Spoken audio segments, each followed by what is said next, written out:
Hi, and welcome back to A History of Klerksdorp.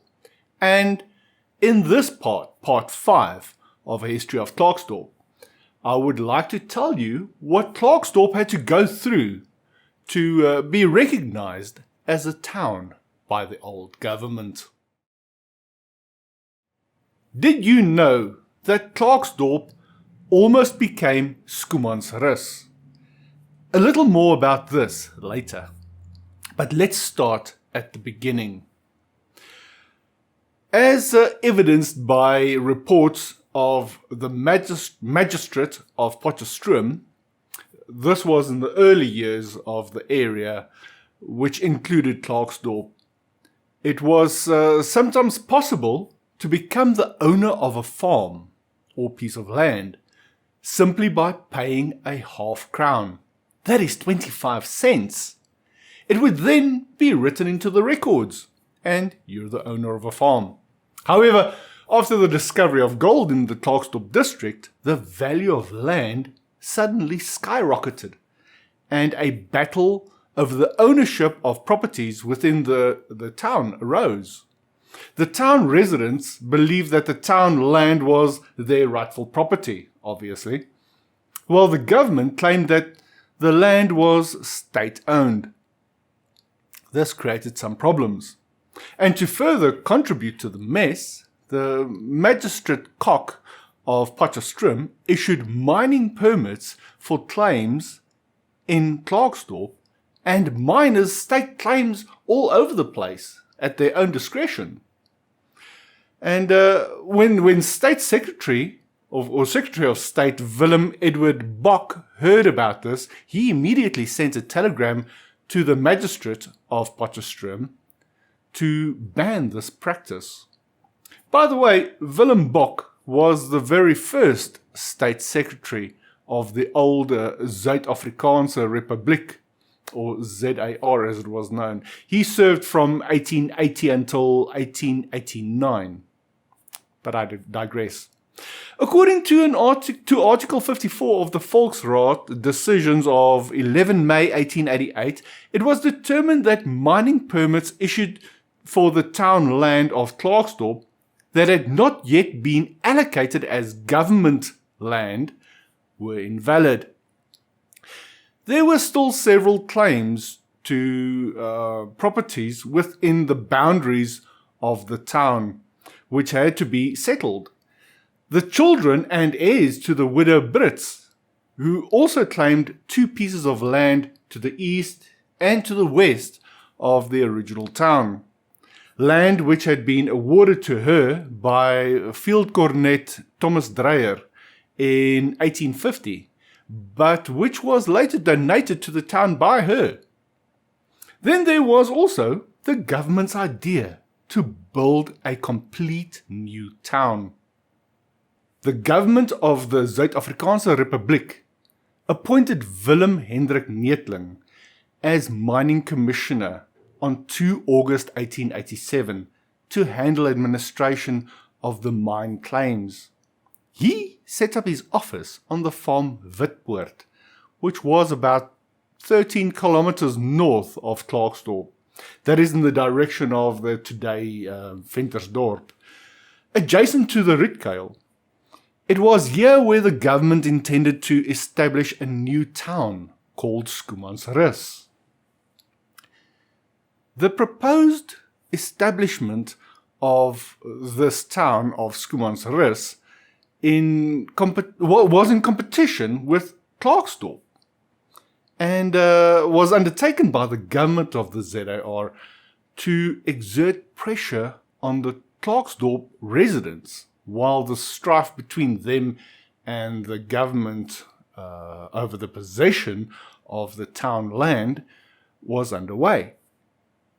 It is thought that the government wanted all existing residents of Klerksdorp to relocate and settle in Schoemansrus, which would then free up Klerksdorp and the Klerksdorp land to the government to mine the gold in peace and quiet, without interference of the local residents.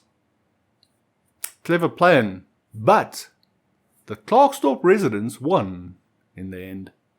On 30 August 1888, Neethling was promoted to special magistrate and transferred to Klerksdorp in the town. B.J. Kleinans was appointed as mining commissioner in his place, and he also set up his office in Klerksdorp, not out on Schoemansrus. The residents of Klerksdorp gave Barend Hermanus Swart, Johannes Jacobus Roos, and George Siddle power of attorney to negotiate with the government on their behalf, and with Volksraad decision number 1092 of 1887 entered into an agreement. The farm Elandsheuvel, the land given off by the widow Brits, together with 2 pieces of other land that was 11,212 acres in size, will be the town land of Klerksdorp, subject to a number of conditions. Governments always have conditions. The property rights of the inhabitants on the existing crop fields and erven with their water rights are recognized. If a property owner had built a house or kraal at the top of his erf, he would be awarded an additional acre of land that would include the house and kraal structures.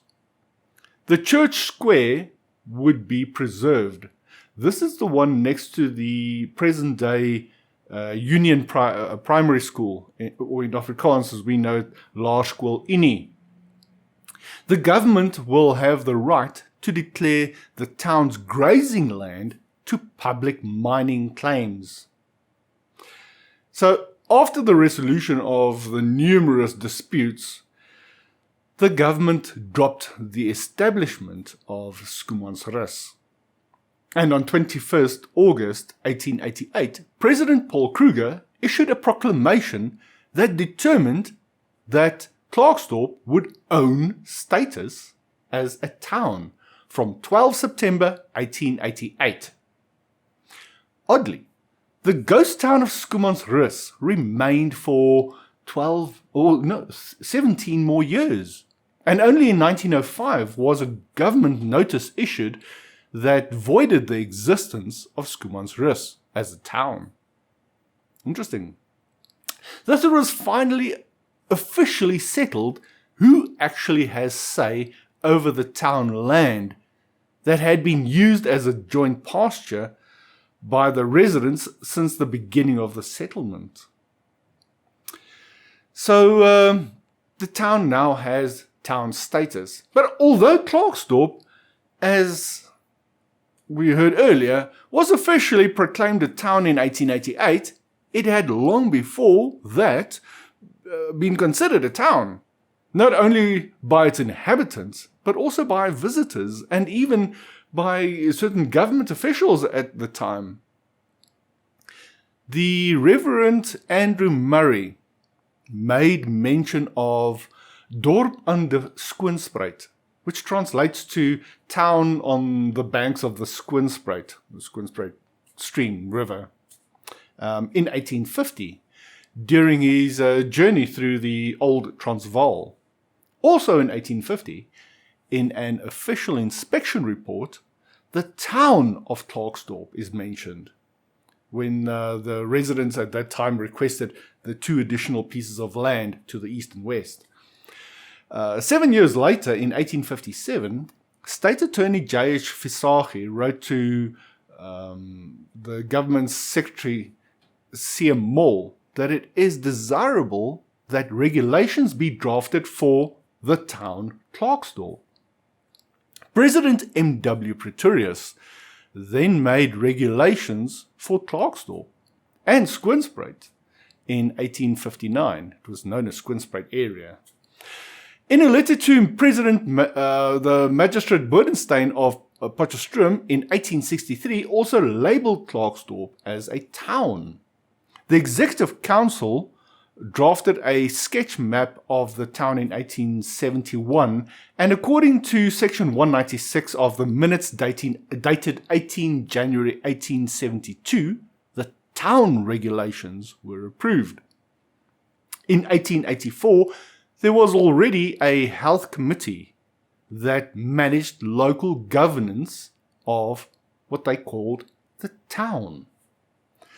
It seems therefore that the proclamation to town status in 1888 was only the formal official recognition of a town that had existed for a very long time. Okay, and that is the end of part 5 of A History of Klerksdorp. I hope you enjoyed it and that you will subscribe to my channel for more videos in future. If you have any interesting historical information about the town Klerksdorp that you would like to share with me, email me at rian@rianru.co.za and I will try to put it in the next video. Hope to see you in the next video. Cheers.